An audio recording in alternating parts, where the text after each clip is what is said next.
Yo, welcome back. Episode 4, Book of Genesis. We are on chapter 10 to 12. Done 3 episodes already, so feel free to go back and start at the start of the book, because we're now on chapter 10 to 12. But for the people that are on the ride, on the journey, let's get into it, shall we? Right, let's dive in, peeps. Are we ready? Genesis chapter 10. Genesis 10. After the flood, Shem, Ham, and Japheth had many descendants. Japheth's descendants had their own languages, tribes, and land. They were Gomer, Magog, Madai, Javan, Tubal, Meshech, and Tyrus. Gomer was the ancestor of Ashkenaz, Riphath, and Togarmah. Javan was the ancestor. Okay, just so you know, I'm going to do a family tree. So I know there's going to be a lot of names going through this, but I am going to put it all up and I'll do a video with the family tree. And if anyone wants copies of it, we'll share it around. You know what I mean? Because I feel like a big part of this for me, for learning, is all the names. I want to put all the names and then into all the different countries that they went so I can follow, you know? And then when we start working out what timeline it was, where they all were, blah, blah, blah, that's where I want to get it all. You know what I mean? Like when I'm going on to all the dodgy books, which aren't in the Bible, or, you know, like the books which are a little bit like, are they, aren't they? You know, when they bring up names and times and places, we can say, well, hang on a minute, buddy. Let's have a look at this, because we've got a family tree over here and we can try and decipher it. You know what I mean? Of Elisha, Tarshish, Kittim, and Dodanim, who settled along the coast. Ham's descendants had their own languages, tribes, and land. They were Ethiopia, Egypt, Put, and Canaan. Cush was the ancestor of... So yeah, there's someone called Ethiopia in Egypt, which I found out, which I thought was quite interesting. Of Seba, Havilah, Sabta, Raamah, and Sabtika.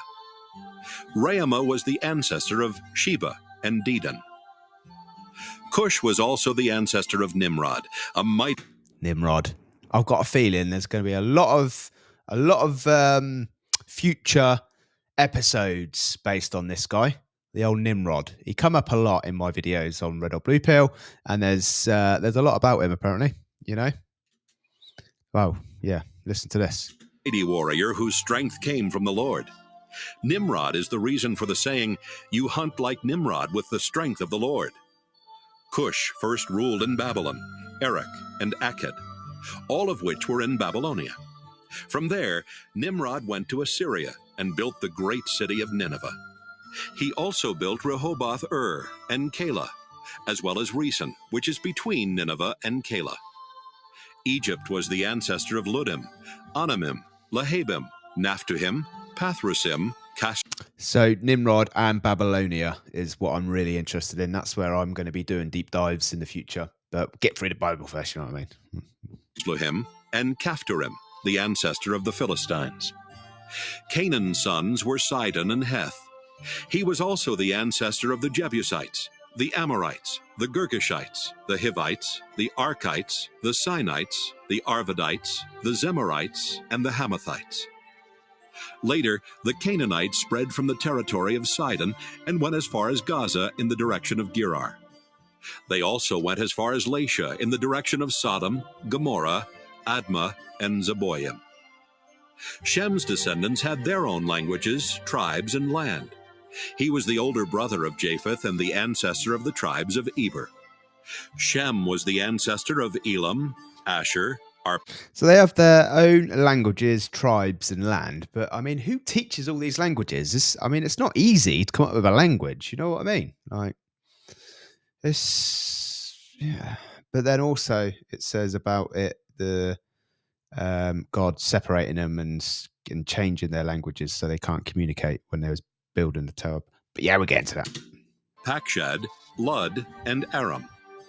Aram was the ancestor of Uz, Hul, Jether, and Mash. Arpachshad was the father of Shelah and the grandfather of Eber, whose first son was named Peleg, because it was during his time that tribes divided up the earth. Eber's second son was Joktan.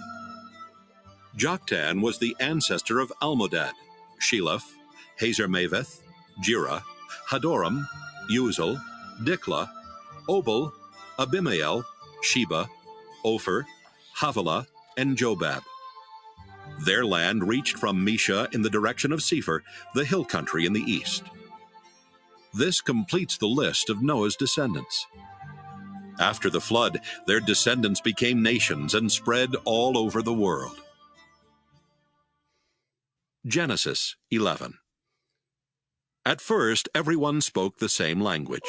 But after some of them moved from the east and settled in Babylonia, they said, Let's build a city with a tower that reaches to the sky. We'll use hard bricks and tar instead of stone and mortar.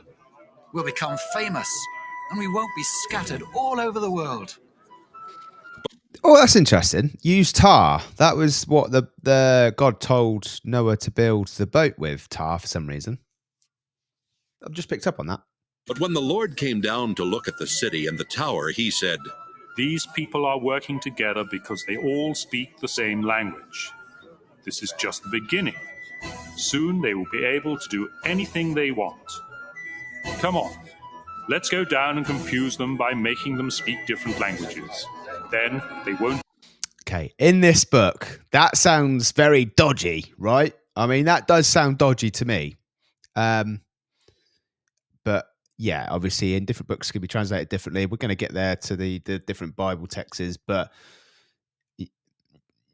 yeah, make of it what you want on that. But come on, who's he speaking to? Come on, let's go down and confuse them by making them speak different languages. Then they won't be able to understand each other.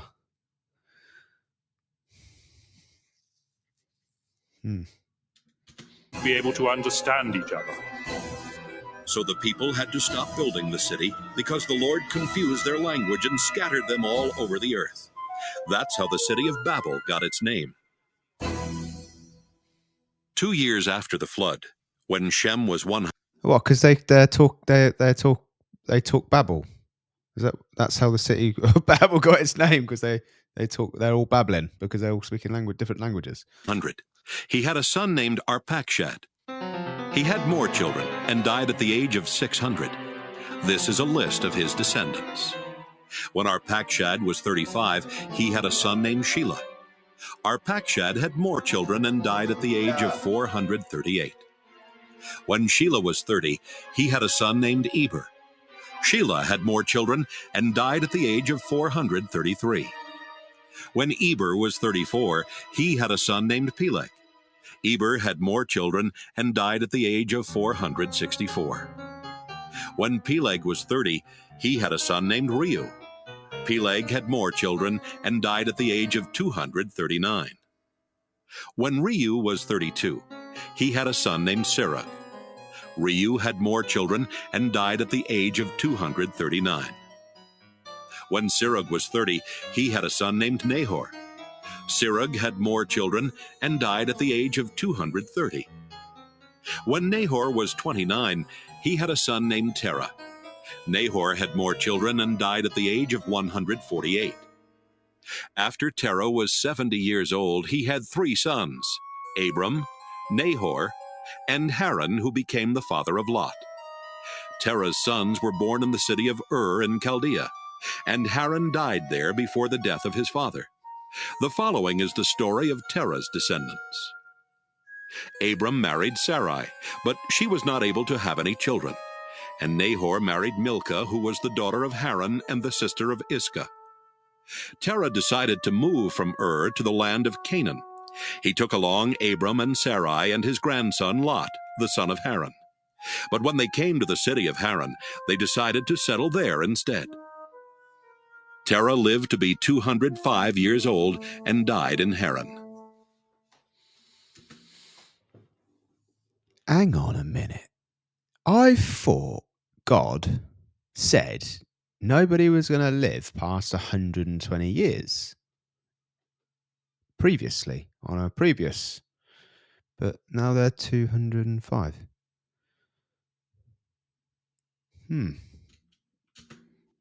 Genesis 12.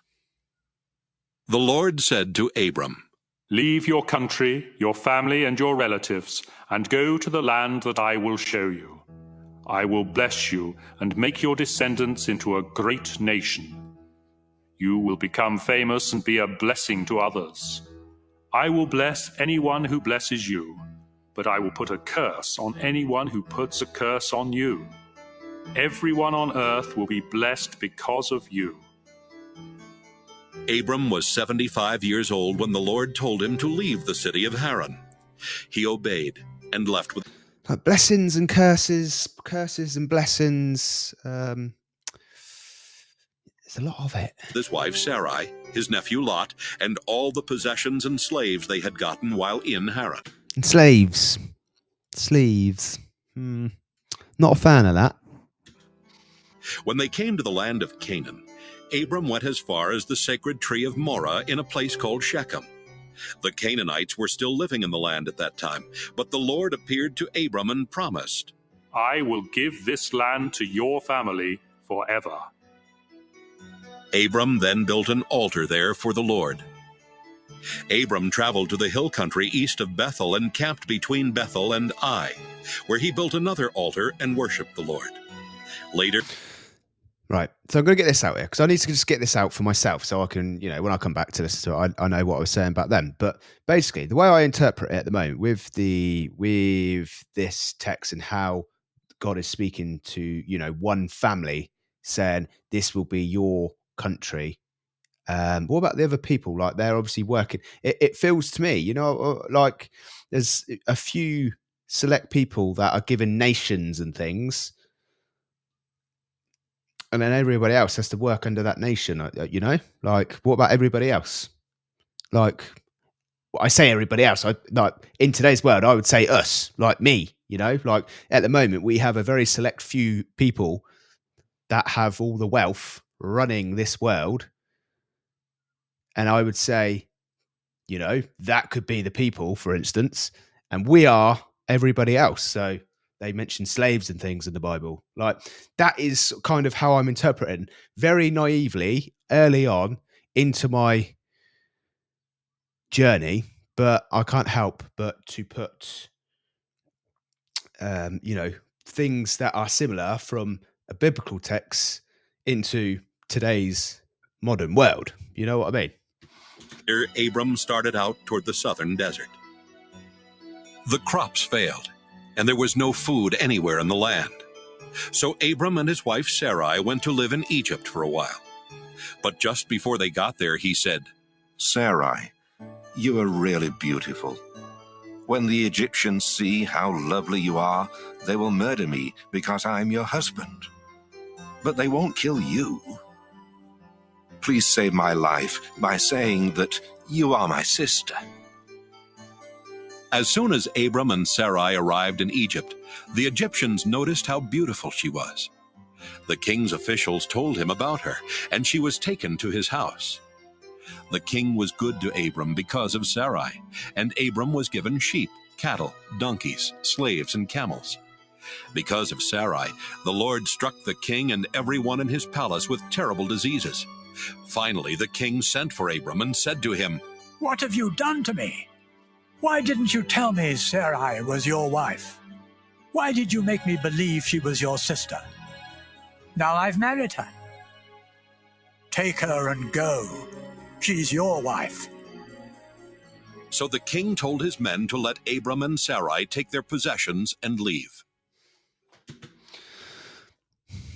So this doesn't sit well with me. And I know I've got to read other texts and try and interpret in different texts, which is probably going to be different to what this one is. For what reason, I have no idea why there's so many different texts, in all honesty.